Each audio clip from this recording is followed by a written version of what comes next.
This is the completely redesigned MacBook Air, and there are 11 new things about it that make it a pretty worthy upgrade. We'll talk about all that in a sec, but first let's finish up with what's inside the box, where we have the laptop itself, your typical paperwork, along with a power brick and the included charging cable. Now, the only thing worth noting about the paperwork is that the Apple stickers inside of it match the color of the MacBook itself. In our case, it's the all-new midnight color, which carries over to the braided charging cable, with even the end that connects to the MacBook being that dark blue, with the other side, of course, being white in order to match the power brick, which is either a 30-watt adapter like the one we have here, or a 35-watt dual USB-C one that comes included if you get a higher spec model. But here is the MacBook Air itself, and it looks awesome. I really like this midnight color. It's a dark blue that almost looks black depending on how the light hits it,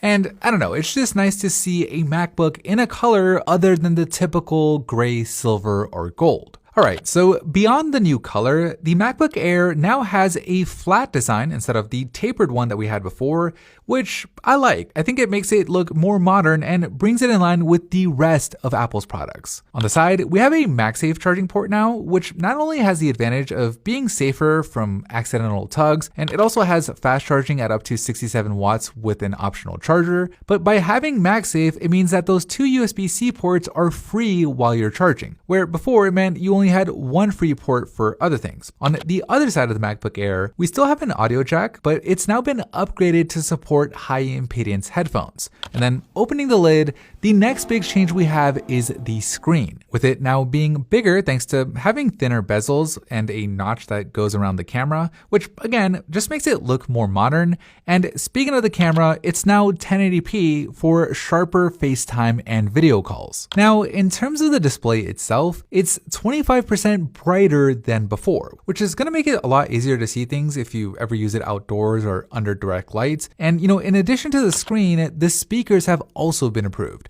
There's now 4 speakers instead of just 2, which creates a fuller sound experience. The next improvement is on the keyboard, where the function keys now have full height instead of the compact versions. And of course, the biggest new improvement on this entire laptop is what's underneath it, with this new MacBook Air being powered by Apple's all-new M2 chip, which Apple says is between 18 and 35% faster than the M1 chip in the last MacBook Air. Now, in terms of the spec options, you can get the 8-core M2 like the one that we have here, but there is also that 10-core option, and you can now upgrade the max RAM up to 24 gigabytes, whereas before you were limited to just 16. But it isn't all good. It's $200 more expensive than the M1 version was. It starts at $1,200 instead of $1,000, and the second thing is, if you end up going with that 256 gigabyte base model, the storage speed has actually been found to be slower than the storage speed was on the base 2020 model.